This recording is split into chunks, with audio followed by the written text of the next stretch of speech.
Hi there, I'm Whelan Barzey from the British Blacklist, and today I'm joined by Thuso Mbedu, who plays the lead role of Cora Randall in the new Barry Jenkins series, The Underground Railroad. And yes, I can confirm that she is in fact the face that you've been seeing plastered all over the billboards, on the pop-ups, those little ads that you can't get rid of. Huh? That is her. And she's decided to sit down with us today. So where are you in the world and how are you doing today? I'm in LA and I'm good. I'm excited. I am really excited for Friday to come. Likewise, I can't wait for more people to see what I've been able to bear witness to. Please, could you tell us a little about your character, Cora, and the role that you play in this series? Okay, so Cora is, when we meet her, she's enslaved on a plantation in Georgia, and a character called Caesar initiates an idea to her that they leave because all they know is pain and suffering in this space. And so from episode to episode, as we journey on with Cora, she gets to know the nation of America itself, but also gets to know herself. With each new episode, where we find ourselves in a different state, and by encountering that state, we're getting to see a little bit of American history, the good, the bad, and the very ugly. And by the time we get to the end, Cora has grown into herself and she's grown a voice that forces her to tell her story so that she can progress forward. That's a lovely summary without any spoilers. I know if I did it, I would have given away the whole thing. So I was like, let me play it safe. Let me let the star play. Yeah. One of the things that people are going to say as soon as they see this interview is, oh my gosh, she's South African. I thought she was from Georgia. I feel like I've been in high school. But unfortunately, as you're all too aware, the experiences are very universal when it comes to the oppression of Black people. And I would love to know what type of parallels you drew from an upbringing in a post-apartheid South Africa and how you were able to link that and hopefully empower yourself to progress through this role. Okay. So I think the very first thing that I have to talk about is, in my preparation for the role, I obviously did a lot of research, and Barry, as the director, had sent me stuff to read and listen to. And what really struck me was hearing the voices of the former enslaved people. When they spoke a very broken English. It's not the fluent English that we're used to or the fluent English that we see in movies today. And so the English that they spoke is an English that if you went to South Africa today or other parts of Africa, you would hear people speak in that manner in 2021. And so when I heard that, I realized that it's more than just a story about African Americans, but it became a story about Africans in America. And it made it, that much closer to home, because here are people that sound like my people. There's no separation as the world would have us believe. And so, that changed my mindset in approaching the work completely. But then now in drawing, parallels, again, there is a lot that one can draw parallels to. And like, for example, in episode 2, where we're seeing, Black bodies being poisoned.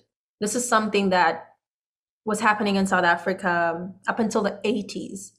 We have this guy called Dr. Death, who was commissioned specifically to engineer things that would attack the Black body on a genetic level. We had another doctor who would go into townships, which are Black communities, under the guise of helping people, but he was actually injecting them with the AIDS virus.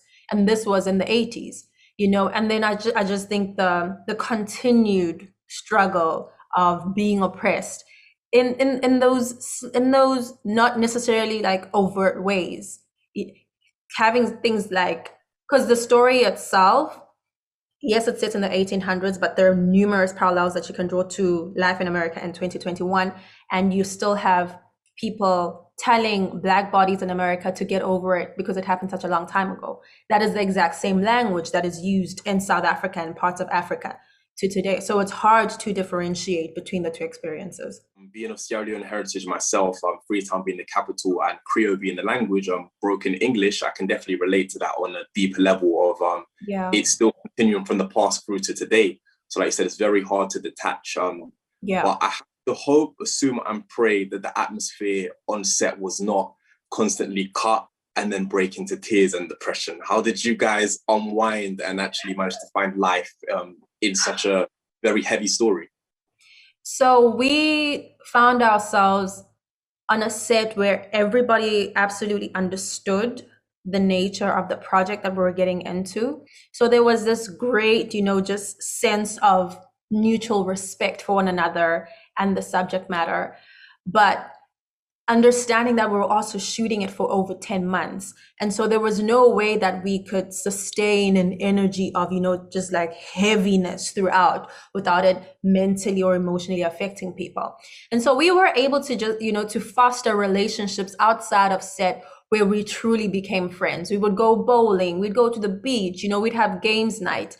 And so we're able to take those relationships outside of set and bring it onto set where, where when it was okay, when it made sense, we would be able to, crack up in jokes. People were pulling pranks on each other.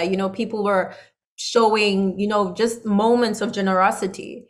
And and we had a guidance counselor on set that if you were feeling like you're not okay, you could call on at any time.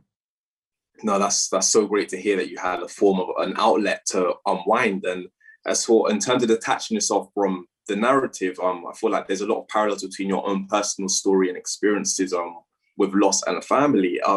When you read the script, was it quite eerie to see how intertwined your life was in some ways with this character? So it's funny because when I first read the book and the script later, I didn't immediately draw those parallels. I felt really drawn to the character of Cora. I felt like her life experience articulated something about my life experience that I didn't 100% make sense of. And in having met Barry and had like a casual conversation with him, like the very first time I met him, he had looked at me and said, "You are Cora." And I was like, "I will take you at your word," but it didn't immediately click that, oh snap, my life experiences and hers are very, very similar until I sat down to do the research and build the character for myself. No, I'm definitely glad that I guess you accessed it from a vessel of I just want to be part of this role before personalizing it. And I guess in closing the time I have, I just have to big you up because I know the natural tendency is to be humble and to play off. But before you ever step foot on this set, many of us are very familiar with your work and how successful you are in South Africa, including 2 Emmy nominations. I could go on and on, but for an international audience, this is probably some of their first opportunities to see what the quote unquote hype is about. And I just want to confirm that you are not hype, it's talent, it's presence, it's delivery and everything in between. So thank you for what you've contributed. And I just wanted to lastly just say, why was it so important to enter the international space with this particular project? I think, again, this is a story where previously for me as a South African, as an African, you hear of the story of the enslaved people, but it's told through the lens of the white gaze, which has its own agenda. And so in connecting with it and knowing that it's from the perspective of a Black body who has lived some of these experiences, it was really important for me to be a part of that because I knew it could act as a tool for social change. And so with this, I do hope that there will be conversations that shift, the trajectory of the Black body globally. And again, in performing Cora, in experiencing her, I myself received a great healing, which I wasn't aware that I needed. And so I hope that it will do that for other people as well. No, it definitely did that for me. And I just wanted to say, now that you've arrived at the international stage, please don't go anywhere. We'd love you to stay. Thank you. Thank you very much. Thank you for your time, Thuso. Thank you. Have a beautiful night. Bye. Same to you.